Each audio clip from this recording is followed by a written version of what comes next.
Baada ya kutangaza kujiuzuru kutoka chama tawala cha UDA, gavana wa Murang'a Irungu Kang'ata alitangaza kujiunga na kikosi cha Linda Mwananchi kinachoongozwa na vigogo wa chama cha ODM, wakiwemo seneta wa Nairobi Edwin Sifuna, mbunge wa Embakasi Mashariki Babu Owino, pamoja na gavana wa Siaya James Orengo.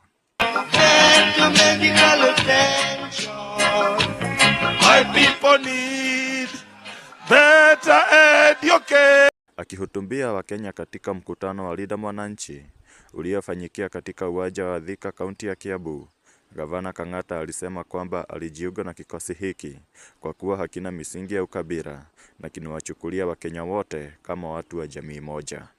Uwe Mkisii, uwe Northeastern, uwe Mkikuyu, sote jamii moja, jamii moja, jamii moja. Na Linda Mwananchi ndio ile vuguvugu ambayo imeleta Wakenya wote pamoja na imeongozwa na Sifuna.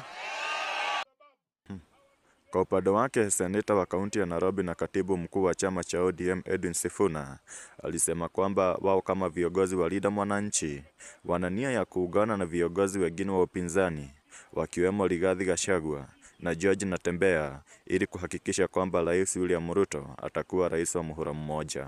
Sababu hawa ndugu zetu kina Rigiji wakienda peke yao, mimi najua watashinda Ruto, lakini watamshinda saa 8. Mimi one time. Mnasema tuongee na hao watu, tutembee na wao, tutoe kikosi moja. Gavana wa Siaya James Orengo alisema kwamba anafurahi kwa wananchi kwa kujitokeza kwa kiwango kikubwa, akisema kwamba kwa mikutano yote ambayo wamehudhuria Thika hajawahi kuona umati mkubwa wa watu. This is the happiest day of my life. This is the happiest day of my life. I've come to Thika, I've seen rallies. Lakini sijaona rally kama hii hapa Thika. Nimekuja hapa na Matiba, tumekuja hapa na Raila, tumekuja hapa na Mwite. Sijaona umati kama huu. Sasa viongozi hawa kwa pamoja wameapa kumpeleka Rais William Ruto nyumbani.